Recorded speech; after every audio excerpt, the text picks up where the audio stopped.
INS सुबह सवेरे में बहुत स्वागत है आपका। मैं हूं आपके साथ सचिन पाटिल। शुरुआत करते हैं खबरों की। छत्तीसगढ़ के प्रदेश प्रभारी नितिन नवीन को भाजपा का नया कार्यकारी अध्यक्ष चुना गया है।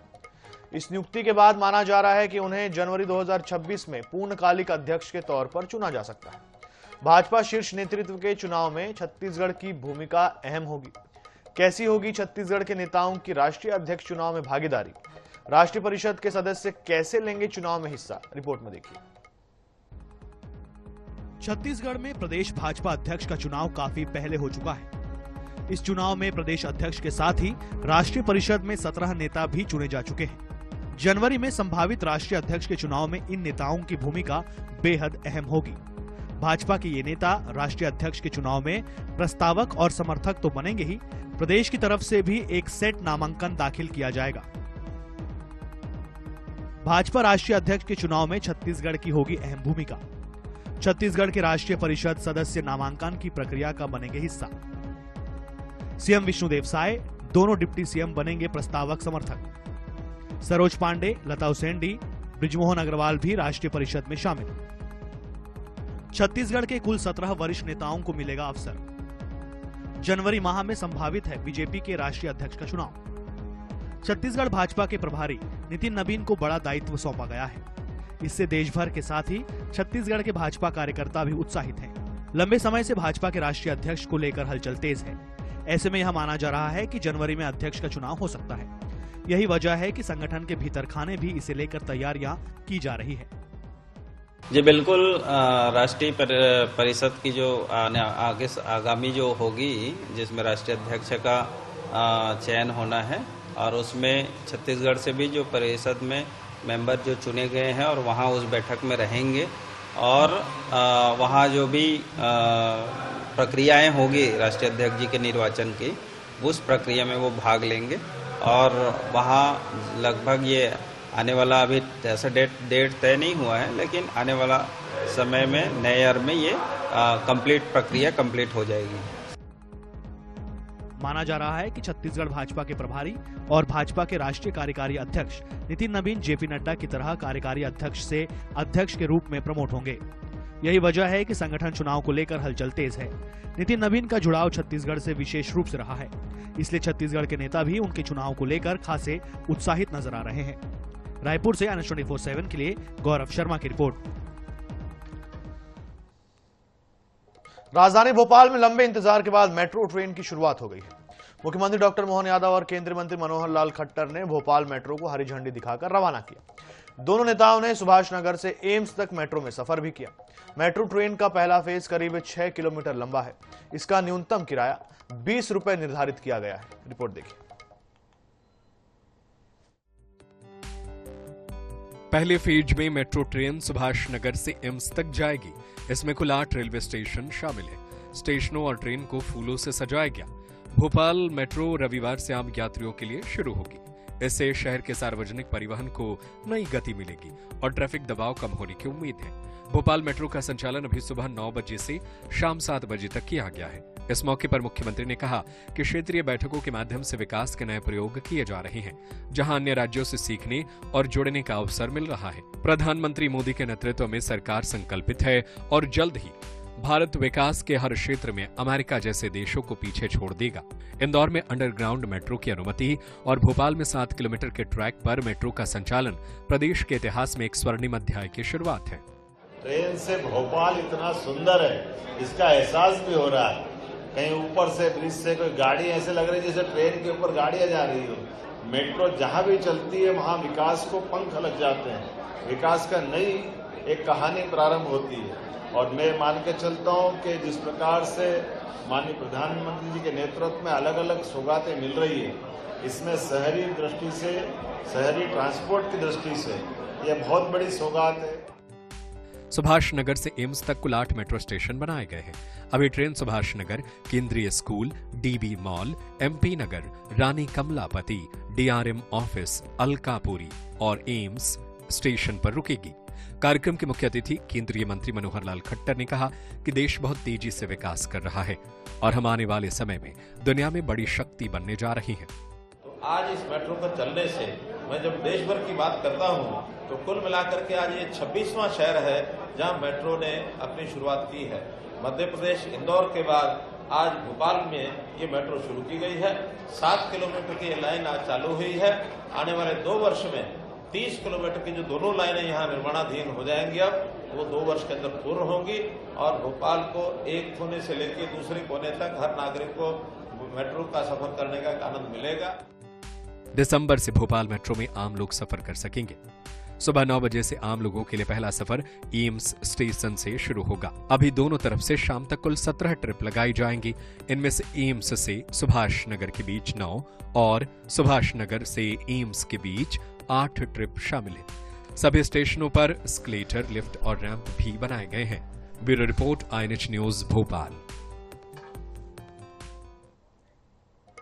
मध्य प्रदेश में मोहन सरकार के 2 साल पूरे होने पर प्रदेश भर में कार्यशाला का आयोजन किया जा रहा है।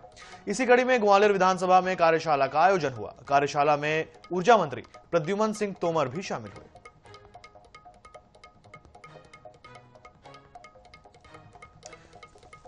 ग्वालियर में कार्यशाला का आयोजन हुआ। ऊर्जा मंत्री प्रद्युमन सिंह तोमर कार्यशाला में आयोजन हुए।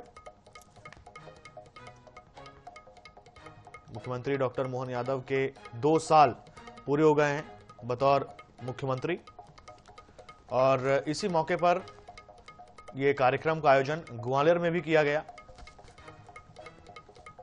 और इसमें ऊर्जा मंत्री प्रद्युमन सिंह तोमर भी शामिल। के क्षेत्र में जाल, स्वास्थ्य के क्षेत्र में मेडिकल कॉलेजों की हर डिस्ट्रिक्ट में एक लाइन मेडिकल कॉलेज होंगे।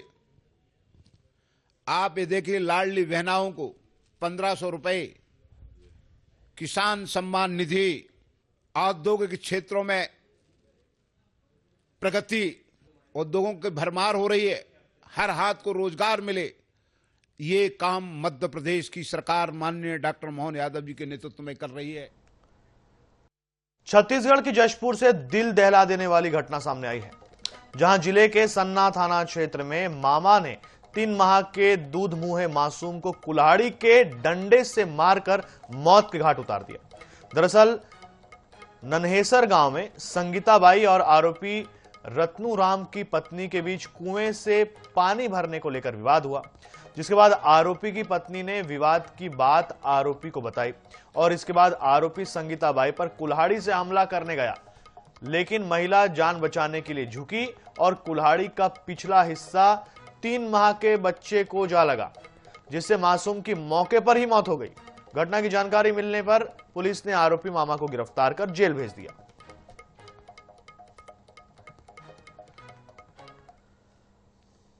दिनांक 18 दिसंबर को थाना सन्ना क्षेत्र के ग्राम पिपरापाट नन्हेसर की रहने वाली प्रार्थना ने रिपोर्ट दर्ज कराया था कि 17 दिसंबर की शाम उसके चचेरे भाई रतन राम की पत्नी के साथ उसका वाद विवाद हो गया था।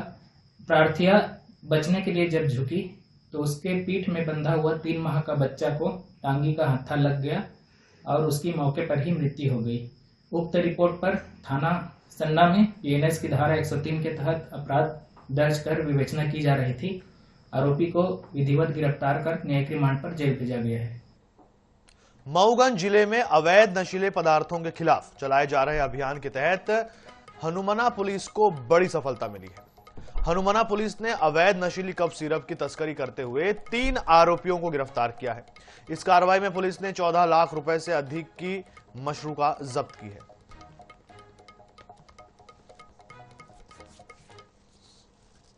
NDPS पे कार्रवाई की जा रही है, जिसके तारतम्य में हनुमाना में एक NDPS की कार्रवाई की गई है, जिसमें 35 सीसी कफ सिरप और गाड़ी में 4 लाख रुपए बरामद करे गए हैं उसमें, और 3 आरोपियों की गिरफ्तारी की गई है। सतना के सरदार वल्लभ भाई पटेल जिला अस्पताल में इंसानियत को शर्मसार करने वाला मामला सामने आया, जहां मासूमी की जिंदगी से खिलवाड़ किया जाता है। अस्पताल में HIV संक्रमित बच्चों के लिए चल रहे ब्लड डोनेशन कैंप के बीच प्रोफेशनल ब्लड डोनर्स और दलालों का गिरोह सक्रिय पाया गया। औषधि निरीक्षक प्रियंका कुमारी चौबे की तत्परता से पुलिस ने 2 आरोपियों को रंगे हाथों गिरफ्तार किया। जानकारी के अनुसार जिला अस्पताल में 16 दिसंबर से HIV पॉजिटिव बच्चों के लिए ब्लड डोनेशन की जांच प्रक्रिया चल रही थी। जांच समिति की सदस्य और ड्रग इंस्पेक्टर प्रियंका चौबे जब 19 दिसंबर को निरीक्षण कर रही थी, तभी उन्हें ब्लड बैंक के पास कुछ संदिग्ध युवक घूमते दिखे। ये युवक पेशेवर तरीके से खून बेचने के लिए दलालों की तलाश कर रहे थे। इसके बाद ड्रग इंस्पेक्टर ने जाल बिछाया और खून के दलालों को पकड़ लिया। बता दें कि शनिवार 20 दिसंबर की दोपहर 2 बजे ड्रग इंस्पेक्टर को पुख्ता सूचना मिली कि कुछ युवक अवैध असुरक्षित तरीके से खून डोनेट करने की फिराक में है। उसके बाद अधिकारी ने तत्काल स्टाफ की मदद से घेराबंदी की और 2 युवकों को दबोच लिया। पूछताछ में आरोपियों ने कबूल किया कि वे पेशेवर रूप से पैसे लेकर खून देते हैं। पुलिस अब गिरोह के अन्य सदस्यों की तलाश कर रही है। मामले में विवेचना की जिम्मेदारी उप निरीक्षक सुभाष चंद्र वर्मा को सौंपी गई है। सपना का मामला है, जहां ड्रग इंस्पेक्टर प्रियंका चौबे की रिपोर्ट पर शिवम वर्मा और अंकित नामदेव के विरुद्ध धारा 125A, 271 और 35 BNS का मामला पंजीबद्ध किया गया है। ये लोग आदतन अवैध लाभ प्राप्त करके ब्लड डोनेट करते हैं, जो ड्रग इंस्पेक्टर की शिकायत पर इनके विरुद्ध अपराध पंजीबद्ध किया गया है। मामला विवेचना में है, दोनों आरोपियों की हिरासत में लिया गया है। इंदौर पुलिस ने शादी के नाम पर ठगी का खुलासा करते हुए नकली दुल्हन और उसके फर्जी भाई को गिरफ्तार किया है। पुलिस के अनुसार आरोपियों ने शादी का झांसा देकर एक युवक से 1,20,000 से अधिक की ठगी की थी। दरअसल पीड़ित को अजय पंडित नामक व्यक्ति ने फोन कर शादी का प्रस्ताव दिया। साथ ही भरोसा दिलाने के लिए लड़की दिखाने और तुरंत कोर्ट मैरिज कराने की बात कही। पीड़ित को इंदौर बुलाया गया, जहां सपना नाम की युवती से मुलाकात कराई गई। कोर्ट मैरिज की प्रक्रिया और दस्तावेजों का नाटक कर सुनील से करीब 1.25 लाख रुपए ऐंठ लिए गए।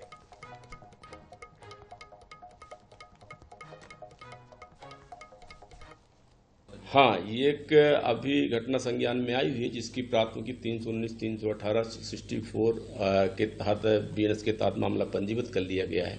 और उसका नकली भाई रवि बना, जो विदिशा का रहने वाला है, एक अजय जोशी पंडित बना, एक व्यक्ति काका बना, और इन्होंने कहा कि चलो कोर्ट में तुम्हारी शादी करवा देते हैं, और ऐसा झांसा देकर के उससे लगभग 1,20,000 रुपये ले लिए और उसके बाद से और उसको छोड़ करके भाग गए।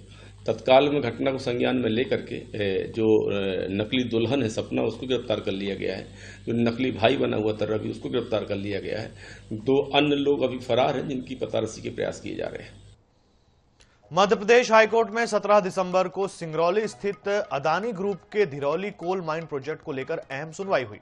सुनवाई के दौरान यह तथ्य सामने आया कि इस मामले में एक अलग जनहित याचिका पहले ही दायर की जा चुकी है, जिसके बाद हस्तक्षेप याचिकाकर्ता अधिवक्ता मोहित वर्मा ने अपना हस्तक्षेप आवेदन यह स्वतंत्रता लेते हुए वापस ले लिया कि वह इस विषय पर नेशनल ग्रीन ट्रिब्यूनल में शिकायत कर सकेंगे।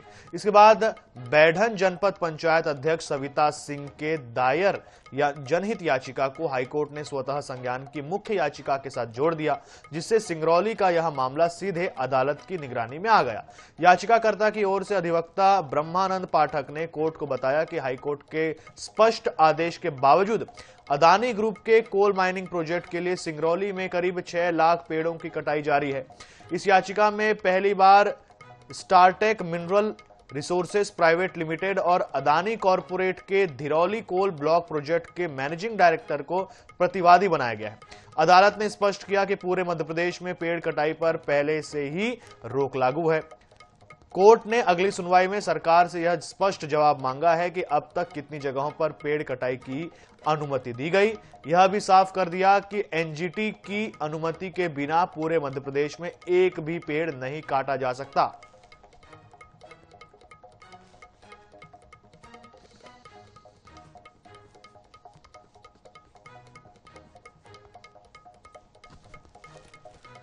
एसडीएम साहब से यहाँ अवगत कराने के लिए हम लोग इकट्ठा हुए थे, जिसमें तहसीलदार साहब यहाँ उपस्थित थे। उन्हें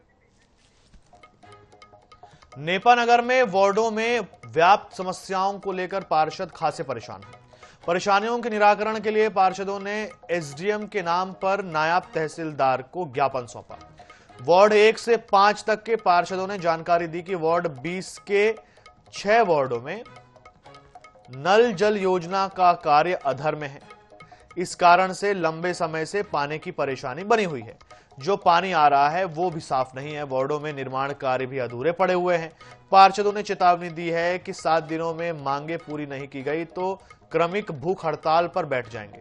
बता दें कि नगर पालिका परिषद में कांग्रेस का राज है, जहां कांग्रेस पार्षदों का काम नहीं हो रहा है।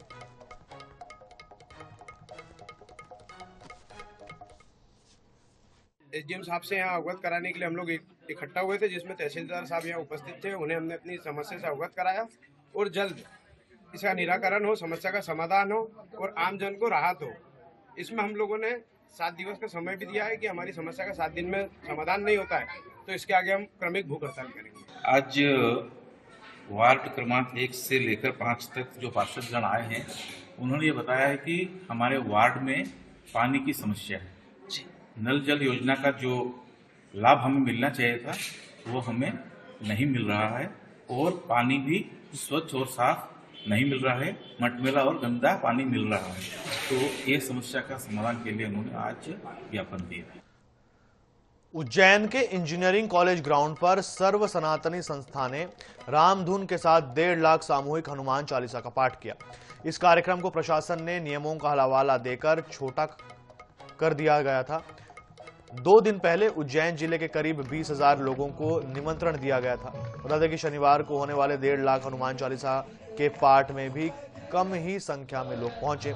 सुबह करीब 9:30 पर कार्यक्रम की शुरुआत हुई, जिसमें महंत रामेश्वर दास, विधायक अनिल जैन, कालूहेड़ा आयोजन समिति की दुर्गेश नंदिनी शर्मा सहित करीब 500 लोग मौजूद रहे।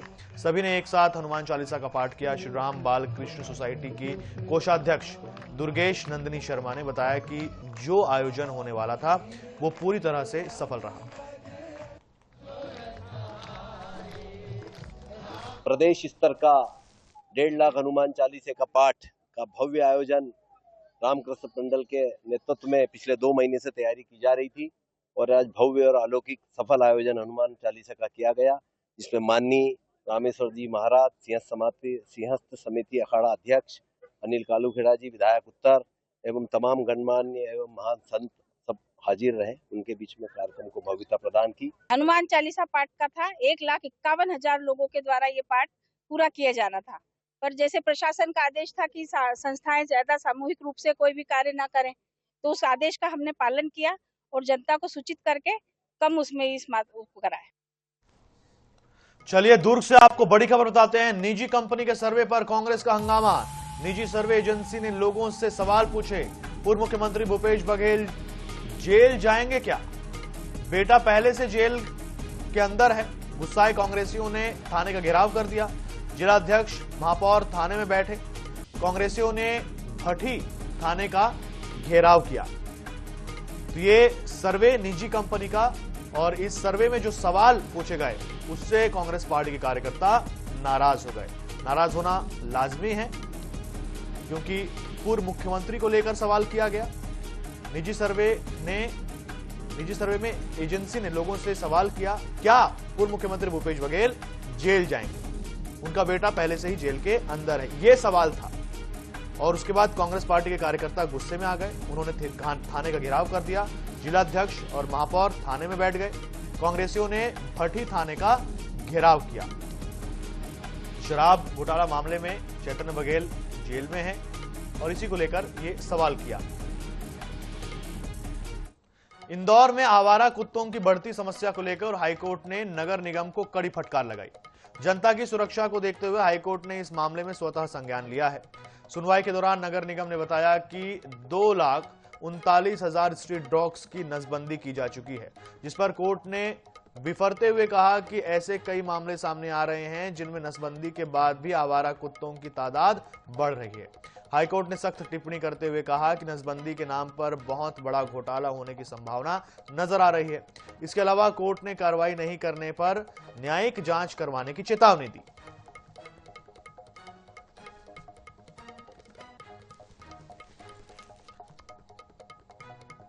जी बिल्कुल ना, कोर्ट ने सीधी तौर पर नाराजगी जाहिर की कि आपने केवल ये कागज तौर पर बता रहे हो, ग्राउंड पर कुछ भी नजर नहीं आ रहा है कि कोई कार्रवाई किसी प्रकार की गई हो। बर्थ कंट्रोल के जो अधिकारी आए थे निगम के, उसकी भी बातों से न्यायालय संतुष्ट नहीं हुए। न्यायालय का ये कहना है कि आप किसी बड़े अधिकारी को कोर्ट के समक्ष पेश करें। इवन निगम आयुक्त तक को अगली पेशी पर पेश होना पड़ सकता है माननीय न्यायालय के समक्ष। अभी कोर्ट ने ऑर्डर नहीं किया है, पर यह संभावना है कि निगम आयुक्त महोदय को भी कोर्ट तलब कर सकती है इस मामले में। इस बुलेटिन में फिलहाल इतना ही। देश दुनिया से जुड़े रहने के लिए देखते रहिए INOS 24/7। खबरों का सिलसिला लगातार जारी है। मुझे दीजिए इजाजत। नमस्कार।